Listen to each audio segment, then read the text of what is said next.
Look at the board. অনুশীলনী এটা হলো তোমার অনুক্রম ও ধারা থেকে অনুশীলনী করছি। আমরা একদিন করেছিলাম, এখন 3 ছকের খালি ঘরগুলো পূরণ করো। ক্রমিক মানে সিরিয়াল নং। 1 নং বলছে কি, 1 নং বলছে প্রথম পদ। প্রথম পদকে এ দ্বারা প্রকাশ করে বলা হচ্ছে কত 2। আচ্ছা, তারপরে কি বলছে, সাধারণ অন্তর d, কমন ডিসটেন্স ইকুয়াল 5, পদ সংখ্যা n ইকুয়াল 10 বলে n তম পদ ও s এর মানে সমষ্টি নির্ণয় করো। এখন বলো এটা কি গুণোত্তর দ্বারা না সমান্তর দ্বারা? এটা বোঝার সিস্টেম হলো, ক্রমিক নং বুঝলাম 1, রোমান সংখ্যার 1, পদ সংখ্যা প্রথম পদ বুঝলাম a, এটা তো গুণোত্তরে আছে সমান্তরে আছে। সাধারণ অন্তর এটা কি গুণোত্তরে আছে না সমান্তরে আছে? সমান্তর। সমান্তরের ক্ষেত্রে আমাদের দরকার হলো সাধারণ অন্তর।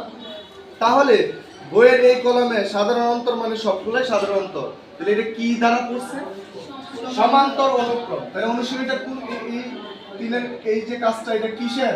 সমান্তর অনুক্রম। আমরা শিওর বুঝতে পারবো সমান্তর অনুক্রম। আচ্ছা, অনুক্রমের ইংলিশ কি? সিকোয়েন্স। সবাই বলো, অনুক্রমের ইংলিশ কি? সিকোয়েন্স। আর ধারার ইংলিশ কি? সিরিজ। আর সমান্তরের ইংলিশ কি বুঝিলা বলো?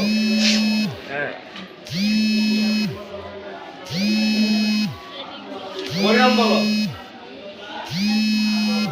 নো প্রবলেম, থাক, কন্টিনিউ করো।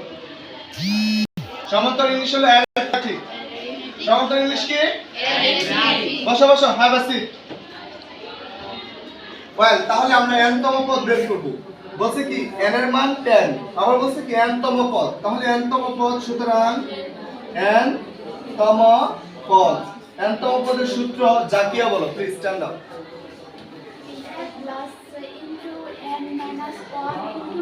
এখানে ইনটু ছিল না, আপনি ইনটু করতেছেন। যাই বসো, ধন্যবাদ। a plus n minus 1 into d। সোজা দাঁড়াও, এর মান বসাও 2, n এর মান বসাও 10 মাইনাস 1, d এর মান 5 মাইনাস করবা 1, তাহলে 9 ইনটু 5 গুণফল 45 যোগফল 47। বুঝছো? বুঝছো তো? জি। তম পদ পেলাম। এবার বলছে সমষ্টি। তাহলে n তম পদ মানে n সংখ্যক পদের সমষ্টি s এর ইকুয়াল, সূত্রটা কি বলো? কুলসুম বলো, কুলসুম। n/2 * 2a + n - 1 * মাশাআল্লাহ। n/2 * 2a + n - 1 * d। এখানে জাস্ট ভ্যালুগুলো বসাই দেব, হয়ে যাবে। n এর মান 10, 2 * এর মান 2, n এর মান 10 মাইনাস 1, d এর মান 5। ক্যালকুলেশন করবা, এটা ভাগ করতে পারো যেহেতু যোগ 5 4 9 * 5 5 ইনটু যোগ, এটা গুণ করে তারপর যোগ করবা, তাহলে 45 আর কত হয় 5 4 49 গুণফল 45 এর প্লাস হাতে আছে 4 20 + 24 245। অ্যানসার 245 না? জি। ধন্যবাদ সবাইকে। তাহলে আমরা বুঝতে পেরেছি? জি। তাহলে 2 নম্বর অঙ্কের মধ্যে প্রথম পদ দেয়া আছে, সাধারণ অন্তর দেয়া আছে, পদ সংখ্যা নাই, লাস্টে আবার সমষ্টি দেয়া আছে। তাহলে সমষ্টি সূত্র দিয়ে করে পদ সংখ্যা বের করতে হবে, তবে পারবো ইনশাআল্লাহ। সবার সামনে আমরা প্র্যাকটিস করব। এটা বুঝছো তো সবাই? জি। আচ্ছা, এখানে হোমওয়ার্ক থাকবে, এই এর মান চেঞ্জ করা হলো, তাতে নোট করেন আপনারা, বইয়ের মধ্যে নোট করেন। বইয়ের মধ্যে এর মান হলো 5, ঠিক আছে?